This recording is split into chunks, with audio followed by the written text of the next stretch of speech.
पर जब वो विराजमान हुआ, पुष्पक विमान पर जब वो बैठा, तो कुबेर का सिंहासन था, कुबेर की गादी थी। उस गादी पर बैठने के बाद उसकी बुद्धि थोड़ी सी कहीं ना कहीं विचलित हुई, कहीं ना कहीं उसमें विचलितता आई। बैठा वो, क्यों कहते हैं तीर्थ में जाकर बैठो, क्यों कहते हैं सतगुरु के चरणारविंद में बैठो, क्यों कहते हैं कथा में जाकर बैठो, क्यों कहते हैं किसी पवित्र नदी के तट पर जाकर बैठो, क्यों कहते हैं जहां संतों ने तप करा हो, साधुओं ने तप करा हो, सन्यासियों ने तपत करा हो, कहीं तपस्या साधना करी हो, उस स्थान पर जाकर बैठो। क्यों कहते हैं कहीं धुपाड़ा जल रहा हो, हजारों वर्ष का, सालों निकल गए, उस धुनी को रमते रमते संतों को उस धुनी के पास जाकर बैठो। क्यों कहा जाता? उस स्थान पर बैठने का फल कुछ अधिक प्राप्त हो जाता। जैसे समझो उसको, एक बस का ड्राइवर चाय पीने चला गया। काय का ड्राइवर? बोलो बोलो, जम के बोलो जरा। अच्छा और जम के बोलो। बस का ड्राइवर गया क्या पीने? चाय पीने। इतने में तुम हाथ पहुंच गए। अब तुम्हें थोड़ी ना मालूम कि ये बस का ड्राइवर नहीं है। तुमने कहा क्यों साहब, ये बस कहां जा रही है? ड्राइवर साहब, और ड्राइवर साहब, क्या ये बस कंजरी जा रही है क्या? ए ड्राइवर साहब। अब वो ड्राइवर जो स्टीयरिंग पकड़ा था, वो और जैसा वो दूल्हा नहीं होता शादी वाला कितना करता है, बस वैसा वो बस का ड्राइवर एकदम अकड़ गया। देखो मेरे को बस भी चलाना नहीं आती, केवल ड्राइवर की सीट पर बैठा और लोग कह रहे हैं क्यों ड्राइवर साहब, बस कहां जा रही है? कंजरी जा रही क्या? पावागढ़ जा रही क्या? मतलब उसकी वैल्यू कितनी हो गई केवल सीट पर बैठने से। अब वो विचार कर रहा है कि सीट दूसरे की है, बस दूसरे की है, मैं तो केवल सीट पर थोड़ी देर बैठा हूँ। वह चाय पीने गया, उतनी देर में मेरी इतनी इज्जत हो गई। अगर मैं बस चलाना सीख जाता तो मेरी कितनी इज्जत हो जाती। उसी तरह हमारा शास्त्र का है, उसी तरह हमारा शास्त्र का है। जब हम जरा सी देर किसी मंदिर में जाकर बैठते हैं तो लोग कहने लगते हैं क्यों पंडित जी कैसे हो? अब केवल तिलक लगाया, केवल मंदिर में बैठा, केवल मंदिर में। तुम कथा में जाकर बैठ जाओ, अभी तुम जाते जाते लोग कह देंगे श्री शिवाय नमस्तुभ्यम, जय सीताराम जी की। आवाज पकड़ रहा है भाई, जय सीताराम जी की, श्री शिवाय नमस्तुभ्यम, तुरंत कहने लगे, तुरंत। फिर कोई से बात होगी तो कह देंगे साहब वो तो भगवान की कथा में रमी रहती है, उसको तो कथा इतनी अच्छी लगती है कि कहीं पर भी हो न वो दौड़ के चली जाए। तो कोई कहेगा वो तो संतन हो गई रे, भगवान तो हो गई, वो तो सन्यासन हो गई, वो तो साधु हो गई। अब पद बड़ा कि नहीं बड़ा, भले तुम कथा सुनने आए, भले तुम आए, वो होता ना, वो कहे ना, एक व्यक्ति बार बार घड़ी देख रहा था, बार बार घड़ी देख रहा था, तो एक गुरुजी ने पूछ लिया कि तू घड़ी देख रहा है, तेरी घड़ी में क्या समय हो रहा है? 7:30 बज रही है। गुरुजी बोले बताओ मेरी घड़ी में तो 8 बज रही है और तेरी घड़ी में 7:30 बज रही है। तेरी घड़ी किससे मिली है? गुरुजी मैंने रेडियो से मिलाई है। अच्छा, मां से मिली है।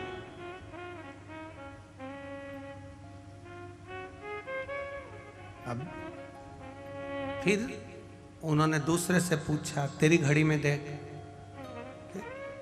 9 बज रही है, तूने किससे मिली? कहां से मिली? कहीं नहीं, ससुराल से मिली। गुरुजी बोले ये ससुराल से तो मिली है, पर मिली किससे है?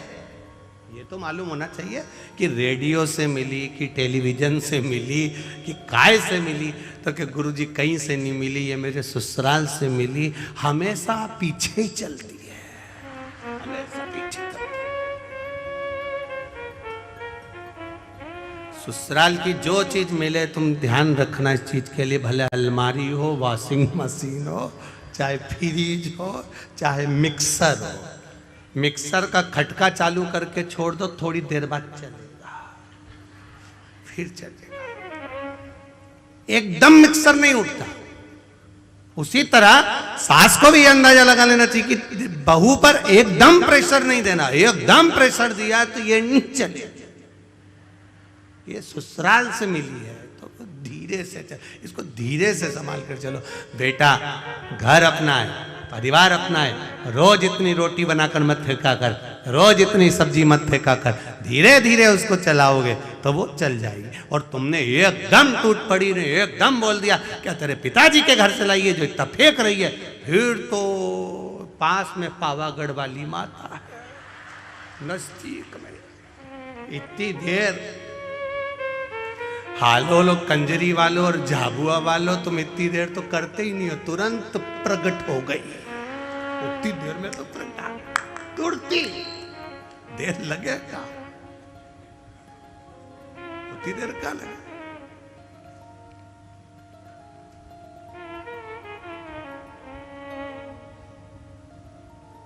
महाराज फिर कुछ नहीं, अम्बे तू है जय हो पावागढ़ वाली, हालोल कंजरी वाली, हम सब उतार गए। शिव कथा कर रही है। लंकाधिपति रावण गादी पर जब बैठा, थोड़ी देर जब विराजमान हुआ, उस समय पर जो कुबेर का सिंहासन था, उस समय पर रावण की बुद्धि थोड़ी बदली।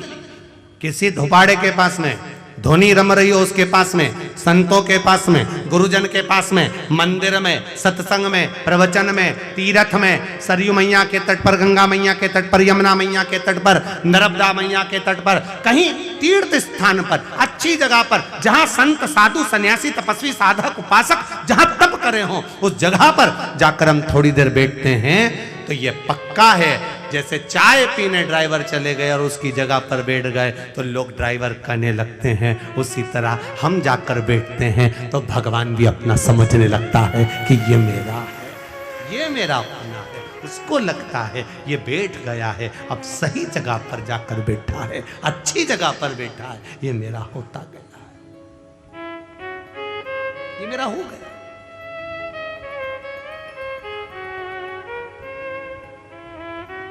कितनी अविरल भक्ति।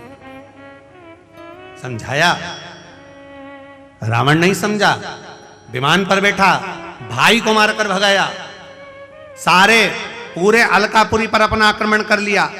और जब पुष्पक विमान में बैठकर चला और विमान में बैठकर मन की गति से तेज चलने वाला वो विमान एक जगह पर जाकर धीमा हो जाता है, एक जगह पर जाकर स्लो हो जाता है। जब गाड़ी एक जगह पर कहीं स्पीड ब्रेकर आ गया और वहां स्लो हो गई, तब समझ में आया कि मेरा विमान यहाँ धीमा क्यों हुआ, यहाँ धीमा क्यों हुआ। तो क्या देखता है लंकाधिपति रावण कि नीचे एक बड़ा साला, बहुत बड़ा सारा एक नंदी, बहुत विशाल नंदी नीचे घूम रहा है। और उस नंदी के ऊपर से, मात्र नंदी के ऊपर से वो पुष्पक विमान निकल कर जा रहा है और पुष्पक विमान की गति धीमी हो गई। पुष्पक विमान की गति,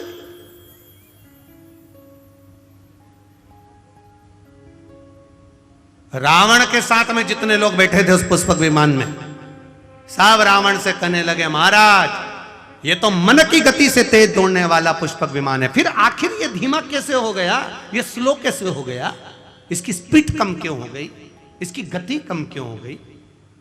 रावण कहता है मुझे समझ में नहीं आ रहा, पर नीचे एक बड़ा सारा नंदी घूम रहा है, वो नंदी घूम रहा है इसलिए इसकी गति थोड़ी कम हो गई है। तो जितने बैठे थे, अब रावण इतना अहंकारी था तो उसको ज्ञान देने वाले कितने अहंकारी होंगे।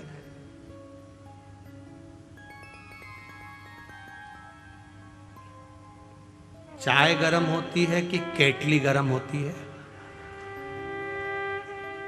तुम लोग तो कंजरी वालों जरा सी बात में हंस देते हो।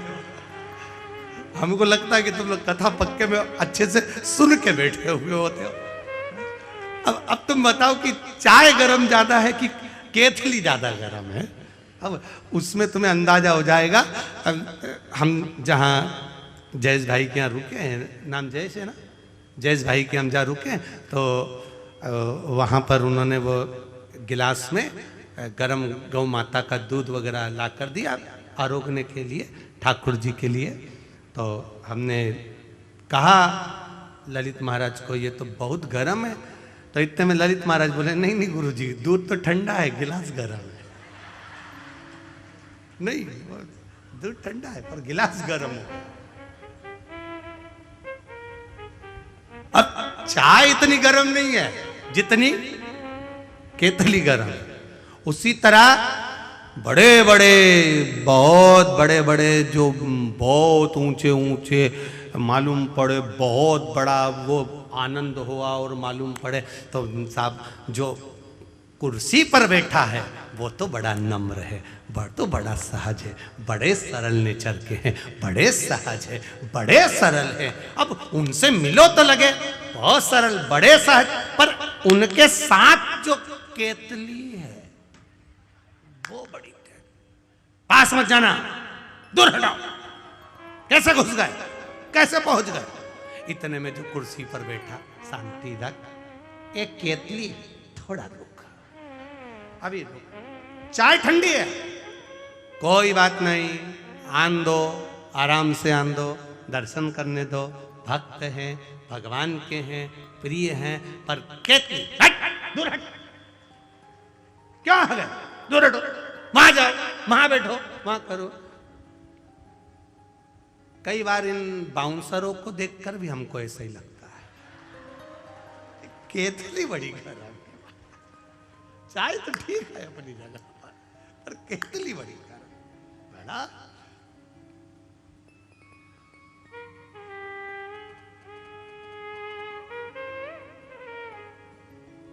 अभी हम आ रहे थे महाराज जी, तो आते आते अयोध्या वाले महाराज जी आए हैं, बहुत सटीक रहना। आके मालूम पड़ा तो महाराज जी तो ऐसे नम्र, ऐसे सरल, हम भी समझ गए कि केतली गरम थी, चाय थी। संत इतना सहज, इतना सरल होता है, ये देखने को मालूम पड़ता है। यहाँ संतों की सभा में संत विराजमान है, यहाँ गुरुजन बैठे, इतनी नम्रता, इतनी सरलता में, क्या सुंदर उन्होंने अपनी वाणी से कहा है। महाराज जी दंडवत करता हूँ, प्रणाम करता हूँ, आपकी सहजता, आपकी सरलता।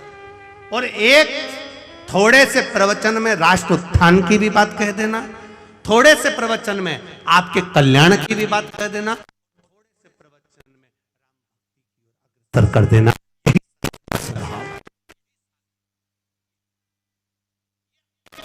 अमूल्यता का आनंद है ये रस तत्व।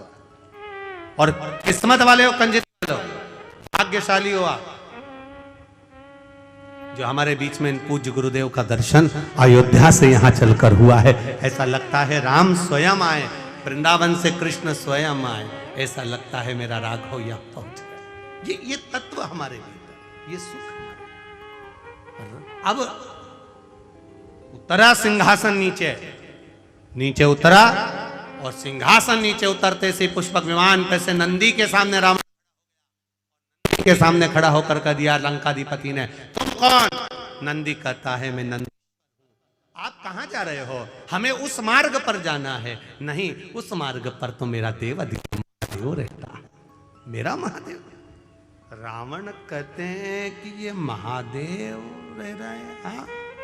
तो वो तो भस्म रमाने वाला, जटाजूड़ बांधने वाला, मृगछाला पहनने वाला, गले में रुद्राक्ष की माला पहनने वाला, सर्प गले में धारण करने वाला, बिच्छू पहनने वाला, एक साधारण सा, साधारण, एकदम सहज, सरल, साधारण, तो उसमें दिक्कत क्या है? विमान तो ऊपर से जाएगा, महादेव तो नीचे बैठे हैं, फिर से दिक्कत क्या है? क्या तकलीफ। आज भी हमारे सनातन धर्म में, आज भी हमारे सनातन धर्म में भगवान का मंदिर होता है, शिवजी विराजमान होते हैं, शंकर भगवान बैठते हैं या राम जी बैठे हैं या भगवान कृष्ण बैठे हैं या देवी भवानी बैठे, जो भी देवता बैठते हैं उसका आकृति ऐसी बनाई जाती है कि उसके ऊपर कोई पांव न रख पाए, कोई चढ़ ना पाए। लंकाधिपति रावण, तेरा विमान अगर ऊपर से जा रहा है तो उसमें श्रेष्ठता नहीं, क्योंकि मेरे महादेव बैठकर तप साधना कर रहे हैं। माँ जगज्जननी पार्वती के साथ मेरे महादेव बैठे हैं। रावण ने कहा, अब इसको जब कुबेर नहीं समझा पाया, देवता नहीं समझा पाए, तो इसको ये नंदी कैसे समझा देगा। नंदीश्वर ने समझाना चाहा, नहीं माना, खूब समझाया, नहीं माना, खूब समझाया,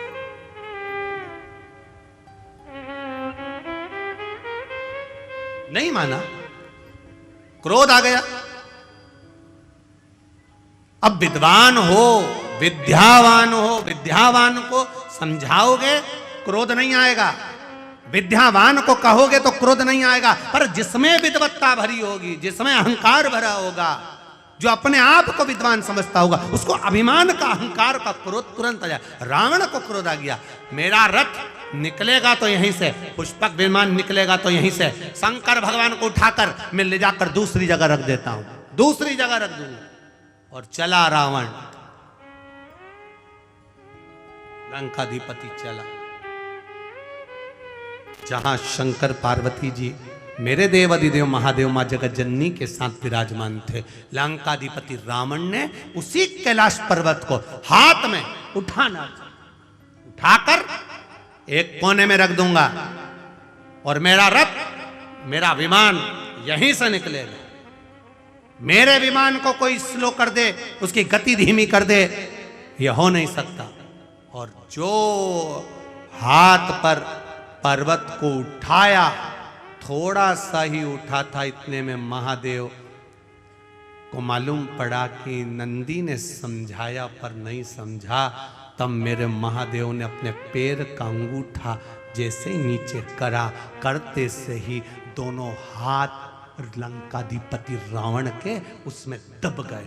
रावण भी विद्वान था, जब शीश 10 थे तो हाथ भी इतने थे, दूसरे लगाए। शिव जी ने कहा तू लगा ही ले, लगा दम,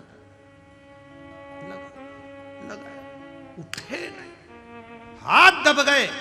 पर्वत के नीचे चिंगाड़ पड़ा, चीख पड़ा, भयंकर नाद करने लगा। ऐसी गर्जना करी कि जिन नारियों का गर्भ था वो वहीं गिर गया। इतना भयंकर चिल्लाया लंकाधिपति रावण, इतना भयंकर। नंदी ने देखा, नंदी ने देखा। अभी इससे पहले जो कथा थी, कहाँ थी? परवणी, महाराष्ट्र में। उसमें आपको एक बात कही थी, वक्ता से समझ जाओ तो ठीक है, नहीं तो वक्त जब समझाता है तो अच्छे अच्छे को हिलाकर रख देता है।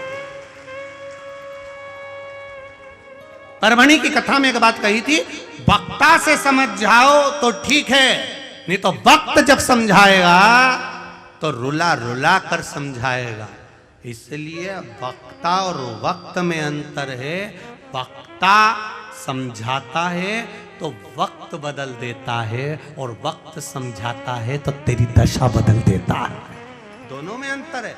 वक्ता अगर समझाएगा और उसके कहने पर चल दिए, हाँ हमें भगवान का भजन करना है, हाँ हमें राम नाम कृष्ण नाम शिव नाम जपना है, हमें भगवान के मंदिर जाना है, एक लोटा जल चढ़ाना है, शिव को बेलपत्र चढ़ाना है, शंकर को चढ़ी हुई बेलपत्र का पान करना है, शरणार्वित को धारण करना है, वक्ता के कहने पर चल गए तो ये निश्चित है तुम्हारा वक्त बदल जाएगा, समय बदलेगा और तुम उन्नति की सीढ़ी पर चढ़ते चले जाओगे। पर तुम वक्ता से नहीं बदले, और वक्त ऐसा आएगा कि जब वक्त थप्पड़ मारता है तो रो रो कर जिंदगी नरक जैसी हो जाती है। जब वक्त थप्पड़ मारता है तो फिर रोना ही पड़ता है। इसलिए वक्ता समझाए तब तक समझना जरूरी है। आज रावण के हाथ फंसे, वक्ता मिला था श्री नंदीश्वर, नंदी जी मिले थे, वो नंदी ने समझाया, भगवान शंकर के नंदी समझा रहे रावण समझ ले ऊपर से मत जा, नहीं समझा, नहीं मैं तो जाऊंगा, तो हाथ फंसा कर बैठ गए, नहीं समझा, समझ जाता तो बात थी। कितना समझाए लोग, कितना कहते हैं साहब समझ जाओ रे, समझ जाओ रे, समझ जाओ रे, पर नहीं समझो तो फिर आगे क्या कर सकता, नहीं समझो, समझो।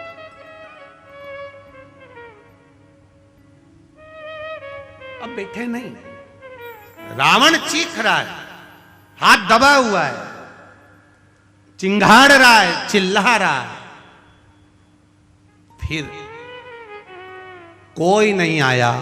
तब वो नंदी जो वक्ता था, जिसने ज्ञान दिया था, समझाया था, वो नंदी आया और नंदी ने आकर कहा रावण मैंने तुझे समझाया था, तू समझता क्यों नहीं है, तो क्यों नहीं समझा।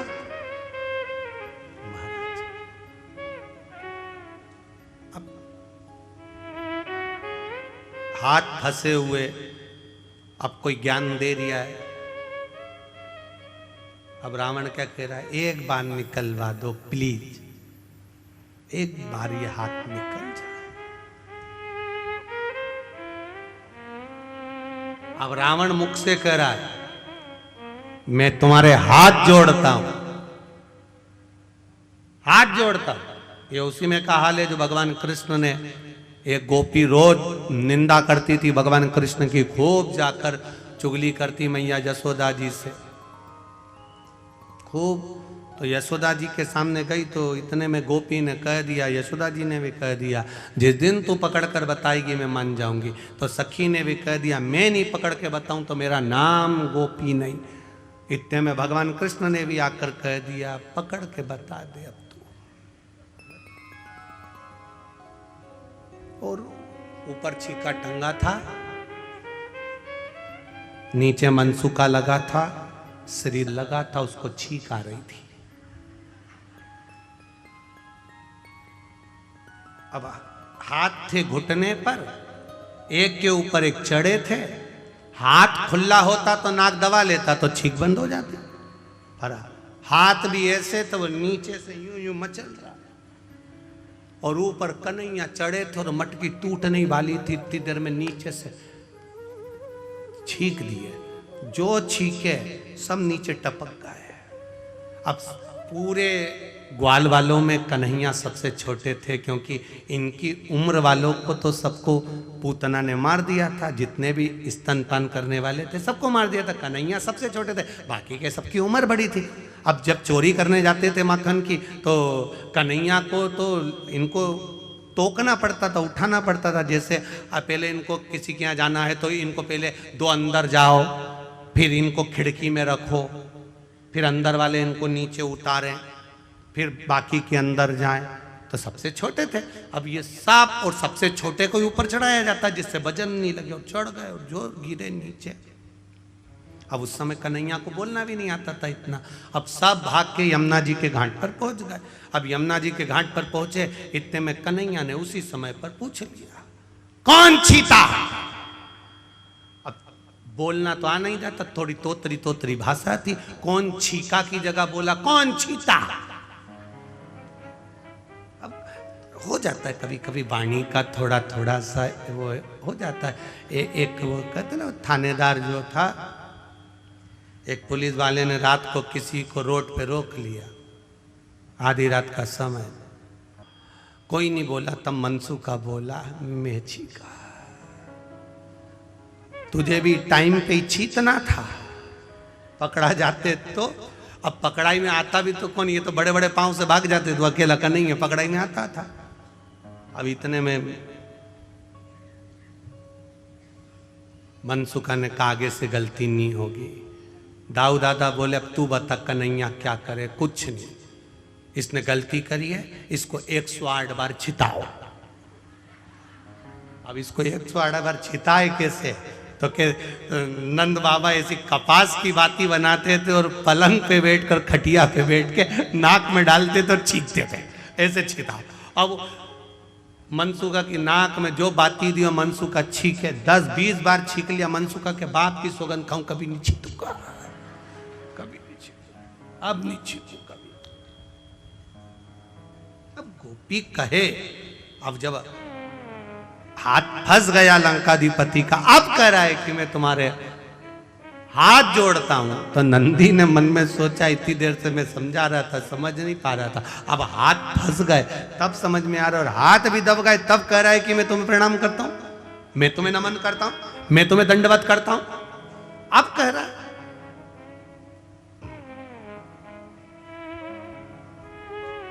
हाथ फंसने के हम जब पूरी तरह से फंस जाते हैं, बुरी तरह से फंस जाते, तब फिर हमको याद आता है कि हमें भगवान की शरणागति में जाना है, आखिरी में, अंत में। और अगर हम पहले ही पहुंच, एक पत्र आया है बड़ा सुंदर, देखिए,